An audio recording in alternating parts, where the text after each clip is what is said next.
አስከፊ ነገሮችን አሁን ለሚዲያ ለማቅረብ የሚዘገነኑ ነገሮችን እንደሚያደርጉ ጭምር አካባቢዎቹ እዚህ ቦታዎች ናቸው ምልክታቸው እንዲህ ነው ብለን እኮ አቅርበናል ማየት ነው ስለዚህ የለም ብለው መከራከር እንዳይችሉ የዛሬ 10 አመት አለን ብለው የወጡ ሰዎች አሉ እና በጣም እየተስፋፉ ነው ሄዱትና የለም እንዲባል ይፈልጋል ስለ ግብረሰዶም ማውራት ግብረሰዶምን ማስፋፋት ነው የሚል የእንግሊዝን ኮፒ በማድረግ እንግሊዝ መጀመሪያ ግብረሰዶም ይገደል ነበር ከዛ በኋላ ስለዛ ነገር እንዳይነገር ተደርጎ ውስጡን ሰርተው ተጽኖ ፈጣሪዎችን ፓርላማ ላይ ያሉትን ታዋቂ ሰዎችን ከያዙ በኋላ ህጋዊ ያደረጉ እኛም ሀገር እንደዛ ነው ስለ ግብረሰዶም እንዲወራ አይፈልግም ግብረሰዶም ማለት ጋዝ ጋንግሪን ነው ጣት ላይ ካለ እዚህ ጋር ካልቆረጥከው ወደ እጅ ይሄዳል ወደ ሆድ ገብቶ ይገላል ስለዚህ እየተስፋፋ ተጽኖ ፈጣሪዎችን ባለስልጣናቱን የተለያዩ ሰዎችን ከያዙ በኋላ ህጋዊነትን ያመጣሉ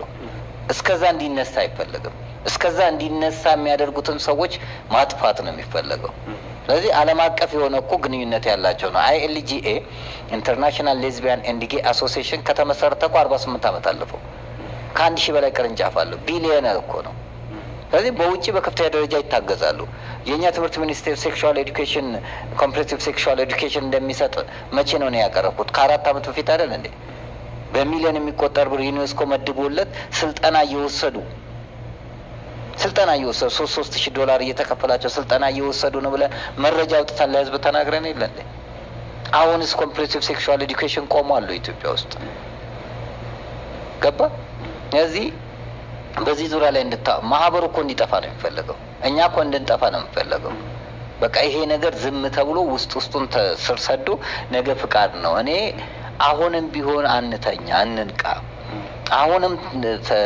ተበራተን ካልሄድን አንድን ችግኝ በችግኝ ሰዓቱ ነው ሲጣመም ማቅናት ያለበት ዛፍ ኮኔ ይቆረጣል እንጂ አይቀናም አሁንም ተጣሞ ያለ ነገር ካላቀና ነው ነገ ያስቸግረናል ለመመለስ ይከብደናል አሁን ነው መበርታት ያለብን ልጆቻችንን መልካም ነገር ማሳየት ያለብን አሁን ነው ስለዚህ ሰው ላይ እንስራ የተሰራ ሰው የፈረሰን ይገነባል የፈረሰ ሰው ግን የተሰራን ያፈርሳል ስለዚህ ሰው ላይ እንስራ አይምሮ ላይ እንስራ ጠቢቡ ሰለሞንን ቅዱስ ዳዊት ሰው ሁን ያለው ጠቢቡ ሰለሞን አውሬ ሆኖ አይደለም ሰዋዊ አስተሳሰብ ይኖርህ ስብዕና ይኖርህ ማንነት ይኖርህ ነው ዲዮጋልም የተባለ ፈላስፋ በባትሪ ገበያ ማያል ሲፈልግ ምን ትፈልጋለህ ቢሉት ሰው አለ ይሄ ሁሉ ሰው አይደለም ቢሉት እኔ የምፈልገው ሰው ነው ያለው ስለዚህ ሰው ላይ መስራት አለብን ኢትዮጵያ ሰው ላይ እየሰራች አይደለም ለዚህ ነው ዘረኛ ይሆን ነው ለዚህ ነው ደማችን የሚፈሰው ለዚህ ነው እየተጠፋፋን ያለ ነው ለዚህ ነው እየተፈነቃቀለን ያለ ነው ለዚህ ነው ውድመት የበዛውና ሰው ላይ እንስራ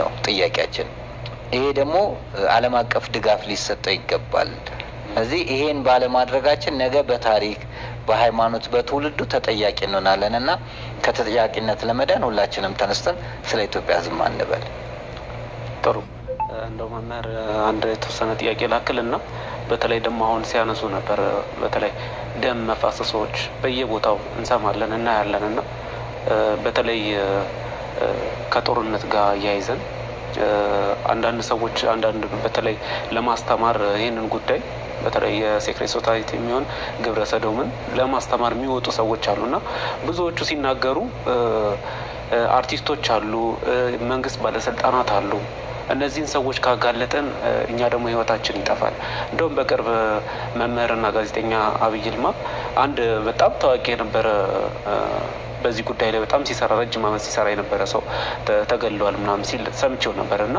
ምናልባት እንደው እነዚህ ሰዎች ይሄን ነገር ሲያቀርቡ እንደዚህ ባለስልጣናቶች ስማቸውን መግለጹ አርቲስቶች እንደዚህ ማውጣቱ ለችግር ሊያመጣ ይችላል ብለው ያስባሉ ብዙዎቹ እንደዛ ብለው ስለሚናገሩ የመጀመሪያ ዓላማ በሪሰርቺንግ ስራ ሰዎችን ማጋለጥ አይደለም ሰዎችን ማስተማር ማትረፍ ነው ላንተ ሞረውር ለድንጋይ ካንተ ጀርባ ያሉትን ቤተሰቦችንም ሌሎችንም ይጎዳል መቃብር ማለት ነው ገበና ሸፍኖ ሰውየውን ወደ መስመር ከመቶ በላይ እንዲወጡ ያደረኩት አለ ለምሳሌ 7 የሴት ሚስት የነበራትን ዩኒቨርሲቲ ተማሪ ባጋልጣት ኖሮ አላተርፋትም እሷንም ሚስትየውንም ከዛ ህይወት ውስጥ እንዲወጡ ያደረኩት በማስተማር ነው በርካታ ሰዎች 35 አመት በግብረ ሰዶም ህይወት ውስጥ የቆየውን ሰው በማስተማር ነው እንዲለወጥ ያደረኩት ከዩኒቨርሲቲ ላይ ከፎቅ ተወርውሮ ራሱን ሊያጠፋ የነበረው ልጅ በማስተማር ነው ተለውጦ ዛሬ በትልቅ ኃላፊነት ላይ እንዲቀመጥ የተደረገው።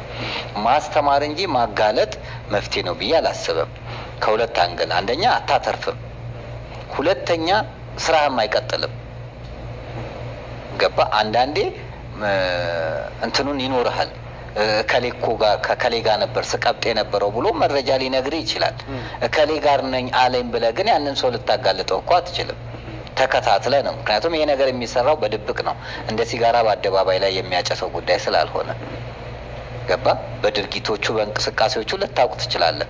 ግን ትክክለኛ የሆነ ማስረጃዎችን ሊኖር ይገባል። ባይሆን ልትታገል የሚገባው ህጻናቶች ላይ ለሚፈጸመው ነገር በህግ እንዲጠየቁ የማድረግ በህጉ እንዲጠብቅ የማድረግ ህጋችን የላላ ስለሆነ አሰራሩን በጣም አስቸጋሪ ስለሆነ ለምሳሌ አንድ ሰው ትራንስጀንደር ቢያደርግ ጾታ ቢቀየር የኢትዮጵያ ህግ በምን ይቀጠዋል? ህጉ ላይ አልሰፈረም። ወይንም ደግሞ ከመደበኛ ግንኙነት ውጪ ሴቷን ቢገናኛት በምን ህግ አቃቢ ህግ ይከሳል ቢባል መክሰሻ ህግ የለውም። ገባ? ኦራል ሴክስ፣ አናል ሴክስ ግብረ ሰዶም ነው። ስለዚህ ግብረ አንዲት ከዚህ በፊት እንዳልኩት አንዲት የ9 ዓመቷን ልጅ በፊንጢጧ ተገናኛት፣ ደፈራት፣ ግብረ ሰዶም ፈጸመባት። እኔ ግብረ ሰዶም ፈጸመ አልኩኝ፣ አቃቢ ህግ ደፈራት አለ። እቺ ልጅ ግብረ ሰዶም ተፈጸመባታለም ተደፍራለችም። አቃቢ ግን ግብረ ሰዶም ተፈጸመባት ብሎ በምን ህግ ይክሰስ? ስለዚህ ህጉ መስተካከል አለበት ነው። ሌላው ትውልድ ላይ መስራት አለብን ብለን ባለ 25 ገጽ ምክረ ሀሳብ ቢጋር አቀረብን ለሰላም ሚኒስቴር፣ ለ20 ሚኒስቴር መስሪያ ቤት ጠርተን ሁሉ እያንዳንዱ ጤና ጥበቃ ሚኒስቴር፣ ውጭ ጉዳይ ሚኒስቴር፣ ማህበራዊ ጉዳይ ሚኒስቴር፣ ጠቅላይ ሚኒስትር ቢሮ ጀምሮ ይሄንን ቢሰሩ ትውልዱን ማነጽ ይቻላል ብለን በምሁራን የቀረበ ጥናት ጨምቀን አቀረብን። ሊሰራበት አልተፈለገም። ምክንያቱም ትውልድን የሚያቀጭጭ ትውልድ ሰካራም፣ ትውልድ ስደተኛ የሚያደርግ ነገሮች፣ መጠጦች፣ የተለያዩ ፊልሞች፣ ያልተጣሩ ፊልሞች ገባ? ሆረር የሆኑ ጨካኝ ሰራተኛዋ የቤት ልጆችን እስክትገል እስክታቃጥል የሚያደርስ መጥፎ መንፈስ ያለው ፊልሞች እንዲተላለፉ ነው እንጂ ታሪክ እንዲሆን መልካም ነገር እንዲሆን እየተደረገ አይደለም። ስለዚህ እነከሌ ይሄን ያደርገዋል ብለህ ባለስልጣኑ ራሱ ብታጋልጠው ለማን ነው የምትከሰው? ከሌ እንዲህ ነው ብትለው ማንን ትከሳለህ? ትቆማለህ ማለት ነው። ምክንያቱም ስላንተ የሚከራከርልህ ጠንካራ ባለስልጣናት ቢኖሩ ልክ አሁን እንደ ሩሲያ አይነት እንደ ዩጋንዳ አይነት አካላቶች ኖሮ ይሄን ነገር የሚቃወሙ ቢሆን ሰዎችንም አስተምረ መክረ ገስጸ እምቢ ሲሉ ወደ ህግ አቅጣጫ ልትሄድ ትችላለህ። አንድ ያለበት ሁኔታ በራሱ ክፍተት ስለሆነ ያስቸግራል። በሌላ መልኩና ትልቁና ዋንኛው ግን ማስተማር ላይ መሄድ ነው። በሃይማኖት ማስተማር፣ በመደበኛ ነገሮች ማስተማር፣ አስከፊነቱን ከዛ ህይወት ውስጥ የወጡ ሰዎች እንዲያስተምሩ ማድረግ፣ አግብቶ መውለድ እንደሚቻል በተለይ የወንድ ሴት የሆነና የሴት ወንድ የሆነችውን በጣም ከባድ ነው። ወደ ማንነታቸው መመለስ በጣም ዋጋ ያስከፍላል እና እነዛን ተስፋ እንዳይቆርጡ የማድረግ ነገርን ማምጣት ይሄን ነገሮች ላይ መስራት ነው እንጂ የሚያዋጣው ከሌ ግብረ ሰዶም ነው፣ ከሌ ኢሉሚናንቲ ነው፣ ከሌ እንዲህ ነው ብሎ ማለቱ አንድም በህግ ደረጃም ሊያስጠይቀ ስለሚችል እንዳትሰራ ያደርጋል። ሁለትም የማዳን ስራው ምን ያክል ነው እንጂ አሁን ብዙ ጊዜ ለምን አታጋልጣቸውም? እውነተኛ መረጃ ካለ ለምን እንዲያታደርግም የሚለው አሉ። ገባ? ያ አይደለም የኔ አላማ አስተምሮ መለወጥ ማሻሻል እንደሆነ በተግባር አሳየን። እዛ ህይወት ውስጥ የነበሩትን በማስወጣት አሳየን። ስራቸውን በማጋለጥ አሳየን። ስራውን ሰዎቹን ሳይሆን ስራቸው እንዲያደረጉ ነው። ፓርቲ እኮ ሲጨፍሩ ፊታቸው እንዳይታወቅ አድርገን ሸፍነንላቸዋል። ምንድነው የከበደን? ያንን እኮ ማውጣት እኮ አቅቶን አይደለም። ወንዱ ሂውማኔር አድርጎ ጡት ማሳጅ አድርጎ ፓርቲ ሲጨፍር ቀሚስ ለብሶ ሲጨፍር እኮ ገብተን ቀረጽን አይደል? ያንን የቀረጽነው ፊታቸው እንዳይታወቅ ተጠንቅቀን ነው። ፊልሙን ስንሰራ ለምን በስሜት ሰው ሊገላቸው ይችላል። ቤተሰብ ላያውቅ ይችላል የልጃቸውን። ብዙ ሰዎች ሊጎዱ ይችላሉ። ስለዚህ ለሰው ህሊና ብለህ መጠንቀቅ አለብህ። እሱን አጎዳለሁ ብለህ ሌላውም ሰው መጎዳት ስለሌለበት በጥንቃቄ ነበር ስናቀርብ የነበረው እንጂ ፓርቲውንም አየን እኮ ቀረጽን እኮ። ያንን መበተኑ እኮ የሚከብድ ነገር አይደለም።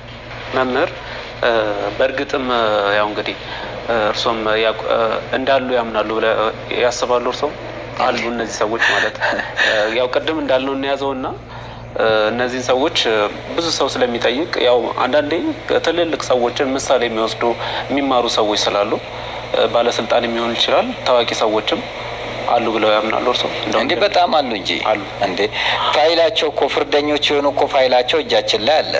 ከሌዝቢያንም ከጌዎችም ፍርደኞች እኮ እጃችን ላይ አለ።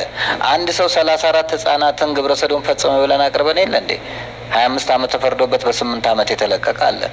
አንድ ሰው 18 ህጻናትን ከ7 ዓመት እስከ 14 ዓመት ያሉት ላይ ግብረ ሰዶም ተፈጸመበት 9 ወር ከተፈረደበት በኋላ በዶክተር የውብነሽ ጥረት 16 ዓመት እንዲፈረድበት አደረገ ብለን አቅርበን የለ እንዴ? ስለዚህ ድርጊቱ ማን ላይ እየተደረገ ነው? ለ6 ዓመት ተከታታይ ግብረ ሰዶም ሲፈጽም የነበረውን ሰው አስይዘን በ2 ዓመት ውስጥ የተለቀቀ አለ። ህጻናቶች ላይ እንደዚህ የሚያደርጉትን ነገሮች። ስለዚህ ድርጊቱማ እኛን አጥኔዎች ውስጥ ሳይሆን ህዝቡም ያውቀዋል። ግብረ ሰዶማውያን እጅግ በስፋት ቀደም ብያለሁ የት አካባቢ እንደሚበዙ ምን እንደሚመስሉ ሁሉ ስንናገር ስለነበረ ኢትዮጵያ ውስጥ ግብረ ሰዶም አሉ የሉም የሚል ጥያቄ የሚጠይቀው ሰው ወይ እሱ ራሱ ነው ወይ ያልገባው ሰው ነው እንጂ ይሄ ጥያቄ የሚጠየቅ አይደለም። ኢትዮጵያ ውስጥ ችግር የለም ብሎ አንድ ሰው ካለ ችግር አለበት ማለት ነው። ምክንያቱም ህዝቡ በውሃ ችግር፣ በጤና ችግር፣ በመብራት ችግር፣ በኑሮ ውድነት ችግር፣ በተለያየ ነገር በሰላም ማጣት ችግር እየተሰቃየ እያለ አረ ኢትዮጵያ ሰላም ናት ምንም ችግር የለም ካለ እሱ ራሱ ችግር ነው። ስለዚህ ግብረ ሰዶም እንደ አሸን እየሄዱ ፊት ለፊት እየወጡ ባሉበት ሰዓት ኢትዮጵያ ላይ ግብረ ሰዶም የለም የሚከራከር ካለ ራሱ ችግር አለበት ማለት ነው። በራሱ ችግር ነው። እንደው እናጠቃልና መምህር ያው ማስተማር ስራ ላይ ነው ያሉትና እርሶም ብዙ ሰዎች በተለይ ደግሞ የሴክሬት ሶሳይቲም ግብረ ሰዶምም 666ም ኢሉሚናቲም ከመንግስት ጋር የማገናኘት ነገሮችን ሁሉንም ነገር ወስዶ ከመንግስት ጋር የማላተም መንግስትን በዚህ ጉዳይ ላይ ያለበት የማለት በተለይ ደግሞ ጦርነቶች ደም መፋሰስ ምናምን ሲኖር ደግሞ በተለይ የዚህ ሴክሬት ሶሳይቲ ደም ስለሚፈልግ ወይም ደግሞ ይህንን ነገሮችን ስለሚፈልግ ነው ብለው የሚያገናኙ ሰዎች አሉና በዚህ ጉዳይ ላይ እንደው በመጨረሻ ምን ይላሉ?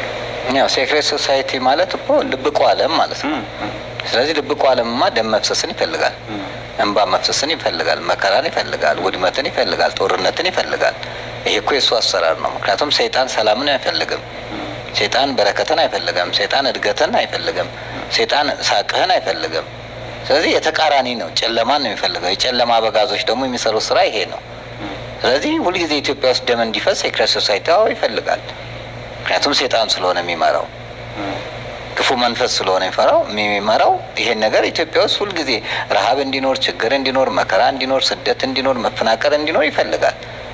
የሰይጣን በጎ ነገር የለም። እንደውም አንዳንዱ በስህተት አነጋገር ምን ይላል? ካለመዱት መልአክ የለመዱት ሰይጣን ይሻላል ይላል። ሰይጣን መቼም ተሽሎ አያውቅም። እንዴት ሰይጣን ይሻላል? እንዴት ክፋት ይሻላል? እንዴት ውርደት ይሻላል? እንዴት ከክብር እንዴት ውርደት ይሻላል? ከመቆም እንዴት መውደቅ ይሻላል? ከጥጋብ እንዴት ረሃብ ይሻላል? ከማግኘት እንዴት ማጣት ይሻላል? ከገነት እንዴት ሲኦል ይሻላል? ስለዚህ የማይሆን አባባሎች ናቸው አነጋገሩና የሰይጣን በጎነት የለውም። ክርስቶስ ሰምራ እንኳን ምህረት ለምናለት ያልተቀበለ ነው። ሰይጣን ተስፋ የለውም፣ ተስፋ አይቆርጥም፣ ተስፋ ግን ያስቆርጣል። የሰው ልጅ ተስፋ አለው ግን ተስፋ ይቆርጣል እስከ መጨረሻው። ሰይጣን ግን ተስፋ አይቆርጥም፣ ተስፋ ግን የለውም ገነት የመግባት ግን አንተን ተስፋ ያስቆርጣል። ቢቀርስ እንዲህ ከማደርግ ብለህ ተስፋ እንድትቆርጥ የሚያደርግ ክፉ አሰራርን የሚያሰራ ዝሙትን፣ ክፋትን፣ ተንኮልን የሚያሰራው ምንድን ነው? የስጋ ፍሬዎችን ሁሉ የሚያሰራው ሰይጣን ነው። እና እዚህ ኢሉሚናቲ ሚንስ የሰይጣን ማህበርተኞች ነው። መጽሐፍ ቅዱስ እኮ የሰይጣን ማህበርተኞች ይላል እኮ ቃል በቃል። እዚህ የሰይጣን ማህበርተኞች የሚሰሩት ስራ ነው። ለምሳሌ በቤተክርስቲያን የጽዋ ማህበር ስታቋቁም እኮ በጎ ነገር ለመስራት በቅዱሳኑ ስም ትሰባሰባለህ፣ መልካም ነገሮችን ታደርጋለህ። ሀሳቡ በራሱ በጎ ነው፣ ትዘክራለህ። የሰይጣን ማህበርተኞች ከሆነ ደግሞ ሀሳቡ ራሱ ክፉ ነው፣ በዛ ተቃራኒ መልኩ ነው። እና ያ ነው ስለ መንግስት ያነሳው። መንግስት ውስጥ ያሉት ሰዎች ምን ያክል ሰርተዋል ይሄን ነገር በመቃወም? ዝም ካልክ እኮ በተዘዋዋሪ እኮ ተስማሚ ነህ። ግብረ ሰዶምን አለመቃወም በራሱ መደገፍ ነው። ህጉን አለማሻሻል በራሱ መደገፍ ነው። ለእርዳታ ብለ ትውልዱ ሲጠፋ ዝም ካልክ በራሱ መደገፍ ነው። ለኔ ግብረ ሰዶማዊነት በተግባር ውስጥ ብቻ መግባት ሳይሆን ተግባር የሚፈጽሙትን የምታበረታታ ከሆነ ለኔ ያው ነህ። ምንድነው ልዩነቱ? አንተ ሰው ስትገድል እኔ ዝም ካልኩኝ እኔም እኮ ተባባሪ ነኝ። በህግም ደረጃ እኮ የወንጀል ተባባሪ ነው የምትሆነው። ገብቷል? ስለዚህ እንደ ሌሎቹ ሀገራት ግብረ ሰዶምን ወጥቶ መቃወም አለባቸው መንግስት ባለስልጣናት። እንደ ሌሎቹ ሀገራት ትውልዱን ለማዳን ማስተማር አለባቸው። እኛ አሁን የምናመጣውን መረጃ እኮ መንግስት ነበር ለትውልዱ ማምጣት ያለበት። በእንደዚህ አይነት ልክ ኮሮና ሲመጣ ተጠንቀቁ፣ እጃችሁን ታጠቡ፣ አትነካኩ እንደሚለው እንዲህ አይነት ነገሮች መጥተዋልና ተጠንቀቁ ነው። እኛ አሁን እኮ እያደረግን ያለ ነው ስለ ቫለንታይን ዴይ እያቀረብን ሚዲያው እያጮኸ አድዋን ማቀዝቀዝ ነው። የዝሙት ቀንን ማክበር ነው። ሃሎዊን ወይንም ደግሞ ጎስት ስፕሪት ዴይ እንዲከበር ማድረግ ነው። የቀለም ቀን እያለ ልጆቻችን በቀለም እንዲራጩ ማድረግ ነው። የውሃ ቀን፣ የእናት ቀን እናቱን እየሰደበ የእናት ቀን የሚያከብር ትውልድን ማፍራት ነው። ስለዚህ የትኛውን ነው እየሰራን ያለ ነው? ትውልዱ ስለ ቢዮንሴ እንዲያውቅ ነው? ስለ እቴጌ ጣይቱ እንዲያውቅ ነው እያደረግን ያለ ነው? ትውልዱ ስለ ሮናልዶ ነው የሚያውቀው ወይ ስለ ቋራው ነው የሚያውቀው? መይሳው ካሳ ስለማን ነው የሚያውቀው? ትውልዱ የራሱን ታሪክ ያውቃል? ማንነቱን እንዲያውቅ እያደረግን ነው ወይስ በውጩ እንዲለወጥ እያደረግን ነው? ለትውልዱ ታሪካችንን ሰርተንለታል? ለትውልዱ ባህላችንን ሰርተንለታል? ማንነታችንን ሰርተንለታል? ስያሜ እያጠፋናል እንዴ?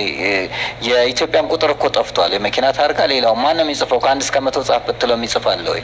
ኢቢኤስ፣ ኢቢሲ፣ አርትስ እያልክ ስትሄድ የእንግሊዝኛ ፊደል አይደለም ወይ? መብራት ኃይል፣ ቴሌ፣ አየር መንገድ ሌላ ቦታ ስትሄድ ራሱ የሚቆረጠል በውጭ ካላንደር አይደለም ወይ? ሊፍት ውስጥ እንኳን ስትገባ እኮ በእንግሊዝኛ ነው ኮምፒውተሩ የሚሰራው። 3ኛ ላይ ደርሳል። እንግዲህ እናቶች ይሄን የተሰሙታል። እያንዳንዱ ነገር ማንነታችንን የሚያስረሳ ስራ እኮ እየተሰራ ያለው በመንግስት ነው። ማንነትን እንድታውቅ ሳይሆን ማንነትን አውልቀ ውጩን እንድትለብስ እየተደረገ ያለው በመንግስት ነው። ዝም ብሏላ። ስለዚህ ዝም ማለት ምንድነው? ተስፋፉ፣ ቀጥሉ ማለት ነው። ከዚህ በፊት ተናግሬ ያለው ኢሮፕ በሄድኩበት ሰዓት ኖርዌይ ላይ ኢትዮጵያዊ የግብረ ሰዶምን ሬንቦውን ይዞ ሲሄድ ከዛ በኋላ የሰጠው መግለጫ ምንድነው? የኢትዮጵያ መንግስት እናመሰግናለን እንድንስፋፋ ረድቶናልና ነው። የኢትዮጵያ መንግስት እኮ ይሄ ወንጀል ነው አይደል? አንቀጽ 629 ወንጀል ይላል አይደል? ወንጀለኛ የሚበዛው ወንጀል መከላከል እኮ ካልሰራህ ነው። ወንጀል መከላከል ላይ እኮ ከሰራ ወንጀለኛ አይበዛም። ተረዳኸኝ? ስለዚህ እየተሰራ አይደለም። ስላልተሰራ ወንጀለኛ እየበዛ ነው ያለው። መንግስት ፖለቲካውና መንግስት እርዳታው ላይ ነው። ከውጭ የሚመጣው እርዳታ ደግሞ ቋንቋችንን እንደባልቆ ባቢሎን ሆነን ምድሪቷ አኬል ዳማ ሆነች እንጂ በረከተን አላገኘንም። ምንድነው የተሻለን ነገር እስቲ ንገረኝ። ላለፉት 10-20 ዓመታት ኢትዮጵያ በምንድን ያደገችው? በመገዳደል አድገናል። ደም በመፋሰስ አድገናል። በመፈነቃቀል አድገናል። ሌላ በምንድን ያደግ ነው? ብራችን ወደ ታች ቁልቁል እየሄደ አይደል? ናቅፋ ስንት ነው የሚበልጠን? ዛሬ እኮ ብራችንን በጆንያ ይዘን መሄድ ነው የቀረን። የገዛ ምርታችንን ጤፍ መግዛት እኮ አልቻልንም። ዶሮ መግዛት እኮ አልቻልክም። በርበሬ ማስፈጨት እኮ አልቻልክም። ውሃ በጀሪካን አይደል እንዴ ያለው? መብራት እኮ ሲመጣ መብራት መጣ ኳስ እንደገባ እየጮህን አይደል እንዴ ያለ ነው? ስለዚህ ዝቅጣት ውስጥ ነን። ከውድቀት እየባሰ ወደ ድጥ፣ ከድጡ ወደ ማጡ እየሄድን። ምንድነው ያመጣ ነው መልካም ነገር? የኃጢአታችን ድምር ውጤት እኮ ነው። አብያተ ክርስቲያናት እየተቃጠሉ፣ ህዝብ እያለቀ፣ ቤተ እምነቶች እየፈረሱ ጥሩ ያልሆነ ነገር ስለሆነ እኔ ወደ ፈጣሪ መመለስና እግዚአብሔር የሚቃወማቸውን ነገሮችን በመቃወም የኢትዮጵያ ትንሣኤን እንዲቀርብ ማድረግ አለብን ነው ምለው። አለበለዚያ እስራኤልን እኮ ለ40 ቀን ነበር ቃል የተገባላቸው ከነአን እንዲገቡ። 40 ዓመት ነው የሆነባቸው። ከ600 ሺህ ህዝብ በላይ ቃል ተገብቶለት የነበረው 2 ሰው ነው ከነአንን የወረሰው፣ ኢያሱና ካሌብ። እኛም ጋር ይሄ ነገር መከራው እንዳይበዛ እንዳይረዝምብን ትላንትን እንዳናመሰግን፣ የትላንትን መከራ እንዳናመሰግን፣ የሞት ብፌ እያየን ስለሆነ እንዳናመሰግን ወደ እግዚአብሔር ልንመለስ ይገባል። አሁን ደብረ ኤልያስ ላይ እየተሰራ ያለው ምንድን ነው? ጦርነት ምክንያቶች ሲደረጉ ሃይማኖት ተቋማትን ማጥፋት፣ ሃይማኖተኞችን አብሮ ማጥፋት፣ ማውደም፣ ይሄ ነው ወይ? ይሄ መልካም ነገር ለሀገሪቷ ያመጣል? የለም። መልካም የሚናገሩትን ማሳደድ፣ ማሰር፣ ማስሸማቀቅ እየሆነ ያለው ሁሉ እጅግ በጣም ጥሩ ያልሆነ ነውና በጣም እየባሰ ነው። በጣም አስከፊ ከኃይለ ሥላሴ ጊዜ ወዲህ፣ ከዛ ደርግ፣ ከደርግ በኋላ ኢህአዴግ፣ አሁን ደግሞ ብልጽግና በጣም ጥሩ ያልሆኑ ነገር በሁሉ ነገር እኮ ነው። አንተ በአንድ ነገር እኮም ቢሆን እሺ፣ በሁሉ ነገር እና እኔ አግባብነት ስለሌለው ይሄ ደግሞ ኃጢአት በተለይ የግብረ ሰዶም አስከፊነት ከሰማይ እሳትን ያመጣ ነውና እነዚህ ሰዶም፣ ገሞራ፣ አዳማ፣ ሲባማና ሲባዩን አምስቱን አውራጃዎች ያጠፋው እግዚአብሔርን ትዕግስት የተፈታተነ ኃጢአት ስለሆነ በደል ስለሆነ ለሀገሪቷ መርገም ስለሆነ የሃይማኖትና የባህል ሀገር ስለሆነች ባልና ሚስት በአደባባይ የማይሳሳምበት ሀገር ላይ እንዲህ አይነት ነገር ሲስፋፋ ማየት ያሳፍራል። ነገ ጠዋት እኮ በውጪዎች ያለው ከእንስሳት ጋር መጋባት፣ እህትን ማግባት፣ የትኛውን ቦታ ላይ ፈለግከውን የማድረግ እሱም እየገባን ምክንያቱም የራቁትነት ጭፈራ የለም እንደ ኢትዮጵያ ውስጥ ድንግልና ጨረታ የለም እንዴ? አያውቅም ይሄን መንግስት? ሺሻ ቤቶች የሉም? ቁማር ቤቶች የሉም? አያውቅም? ስንት ጫት ቤት ነው የተከፈተው? ስንት ግን ቤተ መጻሕፍት አለን? ስንት ሙዚየም አለን? ስንት መጠጥ አይነት ነው የምታየው? ግን ስንት ዳቦ ታገኛለህ? ትራንስፖርት ሰልፍ አይደል እንዴ? ሁሉ ነገር መከራ እንቅልፍ ያጣ ሰው እኮ በብዙ ነገር ተጭንቀት ውስጥ አይደል ያለው? ይሄን ታሪክ ሊቀይርልን የሚችለውን ነገር ማድረግና ፊትን ወደ እግዚአብሔር መመለስ ነው። ኢትዮጵያ እጆቿን ወደ እግዚአብሔር ተዘረጋለች አለ እንጂ ወደ ቴክኖሎጂ፣ ወደ አሜሪካን ወይ ደግሞ ወደ ሩሲያ አላለም። እና ወደ ፈጣሪ ስትቀይር ኢትዮጵያዊ መልኩን ነብር ጅንጉርጉርነቱን ሊለውጥ አይችልምና ኢትዮጵያን ጠባይህን የቀደመውን ማንነት ጠባይን ስትይዝ አምላክ ይታረቃል። በጥቂት ጊዜ ውስጥ ታሪክ መቀየር ይቻላል እንጂ አሁን ያለው ነገር በሙሉ እኮ ልቡ የተሰደደ ብዙ እኮ ነው። እድሉን አግኝቶ ቪዛ ቢሰጠው ማን ነው ኢትዮጵያ ውስጥ የሚቀመጥ? ገባ? ስደተኛ ትውልድን እያፈራን ነው። ለምን ሀገሩ ላይ ተስፋ እንዲቆርጥ ተምሮ ስራ ማያገኝበት ሁሉ ነገር በዘመድ ሁሉ ነገር ዘረኝነት የተስፋፋበት ኢትዮጵያዊነት እንዲሸረሸር የሚደረግበት ገባ? ትላንትና እንደ ኋላ ቀርነት የሚቆጠርበት የትላንትን ታሪክ እያጠፋ ወደ የራስን ታሪክ የምትገነባበት እንዲህ አይነት ሂደቶች ሀገር ወዳድ ውጭ ያሉት እንዳይመጡ እዚህ ያሉት እንዲሰደዱ የሚያደርግ ስራ እየተሰራ ስለሆነ ይሄ መስተካከል መቻል አለበት። ምሕረትን ከእግዚአብሔር ስለማያመጣና እኔ በፍጹም እንመለስ ነው። ኃጢአታችን በዝቷል፣ በደላችን በዝቷል፣ ስራችን ከፍቷልና ወደ ፈጣሪ ልንመለስ ያስፈልጋል። ባለስልጣኖቻችንም ልቦና እግዚአብሔር ይስጣቸው፣ ወደ ቀልባቸው ወደ ልባቸው ተመልሰው ኢትዮጵያን በመልካም ነገር ውላ እንድታደር መደረግ መቻል አለበት እንጂ አሁን ከአንድ ቦታ ወደ አንድ ቦታ እኮ መንቀሳቀስ ትችላለህ። በሀገር ላይ በባዕድ ሀገር ያሉት ኢትዮጵያን እንደፈለጉ ሲንቀሳቀሱ አንተ በሀገር ላይ እኮ እንደ ልብ መንቀሳቀስ የማትችልበት ሁኔታ ላይ ነው ያለውና ቤተ እምነቶች ይደፈራሉ፣ አባቶች ይደፈራሉ፣ መስጊዱ ይደፈራል፣ ቤተክርስቲያን